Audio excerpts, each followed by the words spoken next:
So a couple of years ago, I said that the very best place to be investing in real estate was the island of Puerto Rico. And now we're a couple of years down the road, and I still stand by that the very best place for you to be investing your dollars into real estate, I believe, is the island of Puerto Rico. And I've got a whole new set of reasons that I didn't have 2 or 3 years ago when we first made this video. What we look for in a market that we're going to go to and that we're going to invest in is whether or not there are other real estate investors there investing their dollars and improving the area.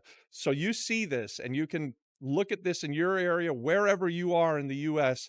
There are parts of town that you see real estate investors and developers starting to spend money. And when you see this, it's a really good idea for you to start looking for deals around them. So maybe you don't have the deep pockets like we came to the island of Puerto Rico and the Polsons were already here. Now, I didn't have the money to go in and do the same kind of investments that they were doing, but I came with the thesis that I could buy in the areas where they were investing in the much smaller projects and the things that they wouldn't touch.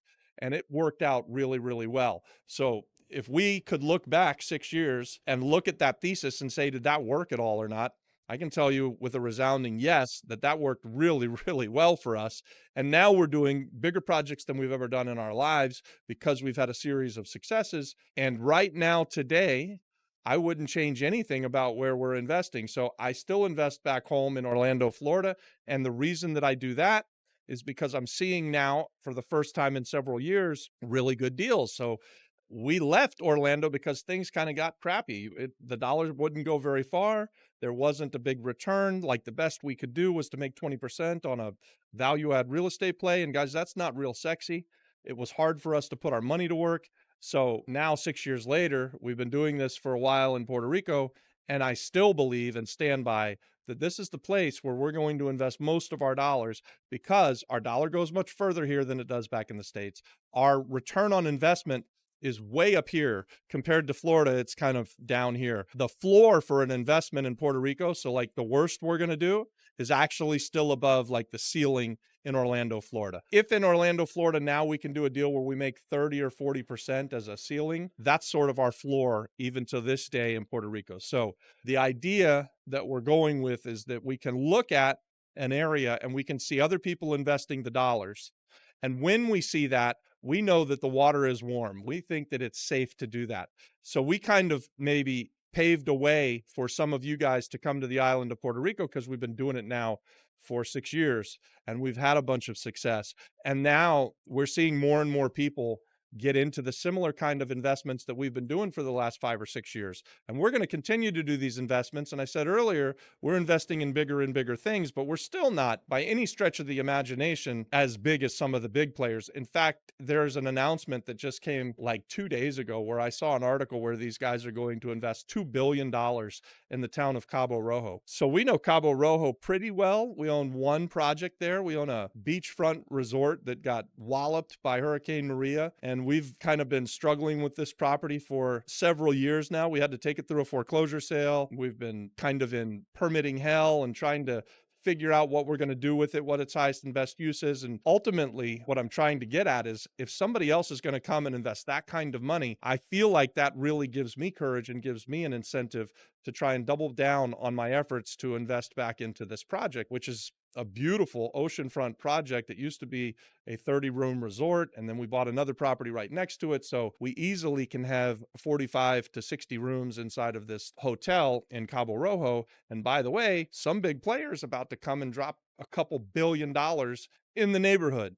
So how good is that, right? These are just tips, guys. This is what we do. This is how we do it. Give this video a like. Let me know you like this kind of content. I'm sort of just riffing here a little bit. I'm trying to explain, what do you look for? Why do you feel safe? And you can take it down to a smaller neighborhood. Earlier today, I went and met Raul Villanueva to look at a value add property. It's 2 buildings in Rio Piedras, and we've already done 4 projects in Rio Piedras. So we've seen this area, this whole area of Rio Piedras near the University of Puerto Rico, sort of be on the come up. And lots of investment is going on the street where we've been buying properties. And so we went and looked at these 2 buildings. And while I was there checking out this wreck of a building, I wish I had taken some video, but I didn't do it. But while I was there looking at this wreck of a building, and I'm thinking to myself, this is actually a project that we would do. I didn't love the price point, but what I really loved about it was that as I stood in front of these buildings to the left, there was a building being renovated by another real estate investor. And to the right, 2 doors down, there was a building being renovated by a real estate investor. So, and then across the street, like directly across the street, there's a building that just finished up being renovated by a real estate investor. So when you see that, when you see an entire street get renovated and you can purchase something at the low valuation because it hasn't been renovated yet. And guys, keep in mind, I look at everything from a value add mindset, right? Like, so my idea is that we go in and we buy this severely distressed property. We bring it up to its highest and best use, which in this case would just be regular long-term housing, but it's a train wreck. So we would rip it apart. We would put it back together, and we would turn these 2 buildings into about 15 apartments. And they would fit perfectly for the college kids to rent or for the families in the area to rent. And we would just do the regular long-term rental, buy and hold, get to passive income as soon as we can. I don't actually think this one will be for me, but it's a great project for somebody. So it's not for me because I've already got 3 other projects going in the area. And I think I've invested for now enough money in this one particular neighborhood. But I do think that if you want a great project on a 15-unit apartment building, and that's your idea of long-term rental and play, then you should contact Raul Villanueva. We've got another video that's coming out either before this one or after this one where he's going to give you his contact information. But he's with Remax. He's easy to find, and he's got this new listing. And it's a deal. It's definitely a deal, guys. If we weren't hot and heavy into the deals of the other 4 projects that we've got where we're doing massive investments and renovations, we'd probably jump on it. So if it's still available 4, 5, or 6 months from now, we'll probably circle back and see if we can buy it. Now, I have used this really probably for the entire time that I've been in business. I like to look at neighborhoods and I like to look for the comps of a house. So let's say a house is for sale in a neighborhood. Now, I want to know what's it going to sell for. I want to find comps in the neighborhood where they've been bought and then fixed up and then sold. And when I can see that, I know that that means that other real estate investors are buying houses in that neighborhood. And it gives me courage. It gives me hope. They're the best kind of comps when you're doing a buy, fix, and sell. The very best comp that you can have is when something is bought way down here at a low valuation and then it's renovated. And then you see 6 months later that it sells at twice the price that they originally bought it for. And you're able to buy way down here. You know that this is a great, great investment. So looking at neighborhoods and looking at areas to see what the comps look like on potential properties and seeing if you see people buy, fix, and sell, buy, fix, and sell. When you see this, that's a really good indication that that's going to be a neighborhood that you want to focus on and that you want to find those distressed houses. You want to do the value add, bring them up to their highest and best use, and then sell them at the market. And you've got great comps to do it.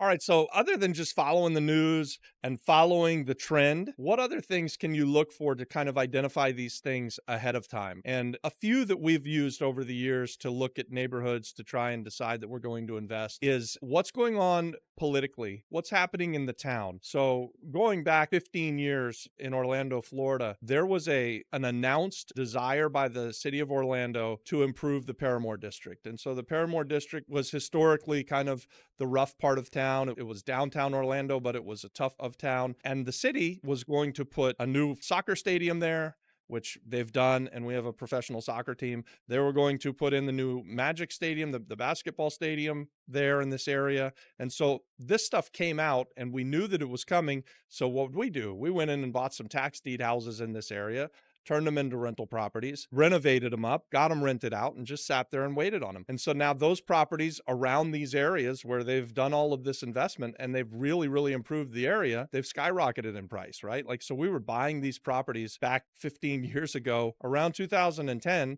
we were buying these properties for like nothing, for like $5,000-$6,000 a piece. And they were block houses. And the reason that we were doing it, one, I like buying $5,000 and $6,000 block homes pretty much anywhere, and I don't need much more encouragement than that.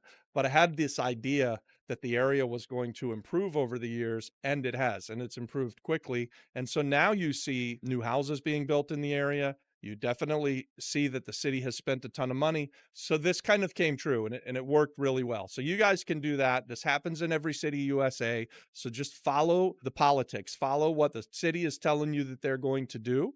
And when you see it, jump on. So here's another one. This is one that I've used several times to my benefit. In Orlando, Florida, we've watched the big builders go and buy up tracts of land and start building new housing. And when they do that, that will, believe it or not, bring up the price of housing around those neighborhoods. So you might have a neighborhood that's been sitting here for 15, 20, 30 years, and it really hasn't been moving upward. It hasn't been trending upward. But Pulte Homes comes in and buys 50 acres and decides that they're going to build 25 to 50 or 100 houses inside of this new neighborhood, and they're going to sell those houses for a higher price point. And when they do it, we know that it's a good idea to go to these older neighborhoods, buy these houses and fix them up. And why do we do that? We know that the area is about to improve because someone's going to drop a ton of money there. So anytime you start to see these big developers come in and buy up tracts of land so that they can build neighborhoods, buying up the old houses and fixing them up there, that's a good idea. This is something that's been tried and proven by way more people than just me.